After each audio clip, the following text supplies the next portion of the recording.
It's totally cool. It's just part of being a living thing. We all smell, and we actually all smell different. It might be hard to tell on a city bus or in a crowded locker room, but your brain definitely picks up on it, so much so that you tend to favor people and things that smell differently than you do. See, we're all covered in these molecules called major histocompatibility complex proteins. Animals use MHC peptides to find a mate, and scientists have found out that we might actually use them too. See, you've probably heard of pheromone parties. Have you heard of these things? This is a party where everybody brings a sweaty shirt in a plastic bag, and then everyone passes around the plastic bags and smells them, and whatever shirt you like the smell of the most is supposedly somebody you'd be a good romantic match with. It's actually kind of scientifically sound.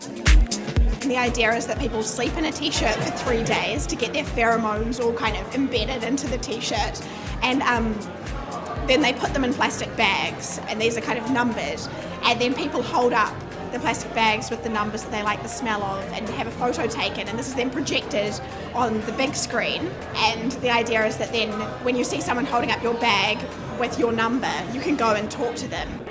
It's time to start sniffing, so don't feel shy. I spent a lot of them and I kept this number in mind, so I was kind of like, oh, I'll go back and get that number.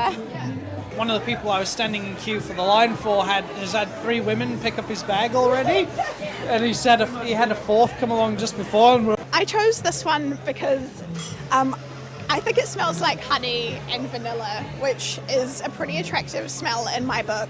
But when I offered it to some of the other women in there, they said it either smelt of nothing or smelt of sweat. So I'm really feeling like people have individual tastes in pheromones at this point. A lot of them have a really damp smell though too. Like I've noticed the man ones, they're not manly smells. It's like like wet dog. They've got them wet and then put them back in. I don't find them too appealing. There's a couple though that are really good, but the ones that are good are very popular up on the screen.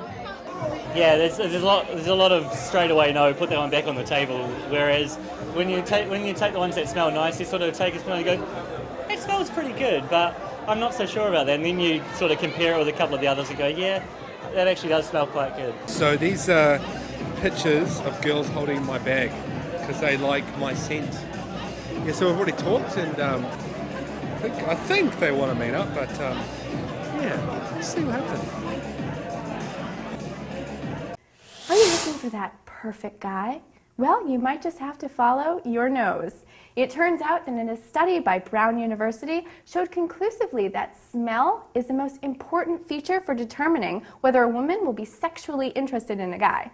No, seriously, forget about the rock-hard abs or perfect hair. It's smell that really gets us. Like fingerprints, everyone has a unique odor print, which is part of the major histocompatibility complex, or MHC.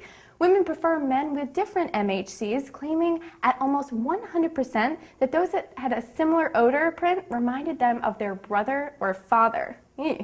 Keep in mind that these women weren't even told why they were in the study.